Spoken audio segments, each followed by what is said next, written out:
Many of the columns in the Titanic dataset have categorical or discrete values. Now, machine learning models only accept numeric inputs, which means these categories have to be converted to numbers in some way. These steps form a part of data pre-processing before we feed our data into our machine learning model. And scikit-learn offers this very useful module called pre-processing to help us pre-process our data.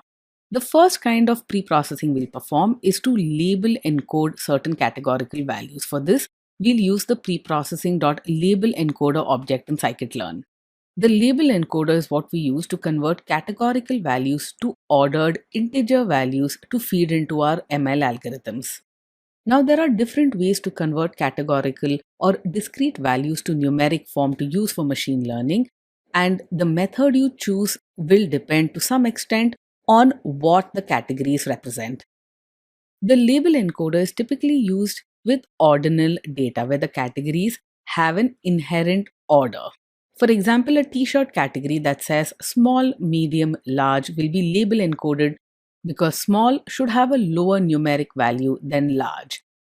Here we use the label encoder for the categorical column, which gives us the gender of the passenger, male or female. Now, when we have binary data such as gender, it's okay to use label encoding even without an inherent order. Let's take a look at the resulting data frame with the label encoded gender.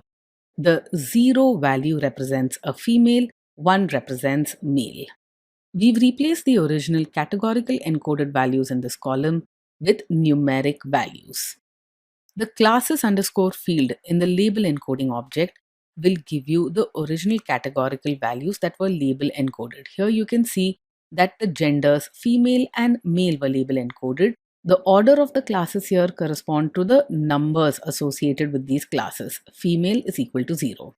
There is another commonly used technique to convert your categorical values to numeric form. Categories with no intrinsic order can be converted using something called one-hot encoding. If you have your data in Pandas data frame, one-hot encoding is very straightforward. Simply call the pd.getDummies function to convert the categories in a particular column to its one-hot encoded form. The embarked column that had discrete values C, S, and Q has been converted to its one-hot representation. Every discrete category in the embarked column is now a column of its own: embarked underscore C, embarked underscore Q, and embarked underscore S. Let's look at the details for one passenger. This passenger embarked at Cherbourg. You can see that we have a value of 1 in the embarked underscore C column. The other columns have value 0. This is one-hot encoding. For a passenger who embarked at Southampton, we have 1 in the column embarked underscore S.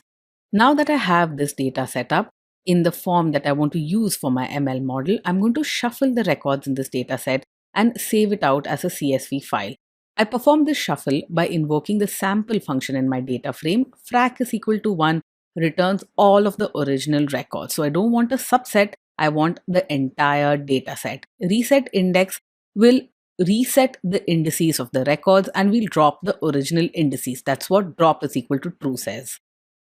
When you're building machine learning models, it's important that your training data be fed in a shuffled form. Now, this is especially true in the case of neural network models, not really for some of the models that we're going to be building in this course.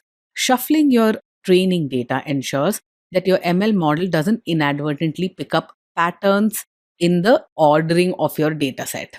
With all of our data exploration and pre-processing complete, I'm going to write this out to a CSV file called titanicprocessed.csv.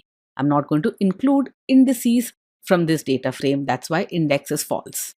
I'll run an ls command in the datasets folder where this file is stored, and you can see this file exists. We are now ready to move ahead with building our model.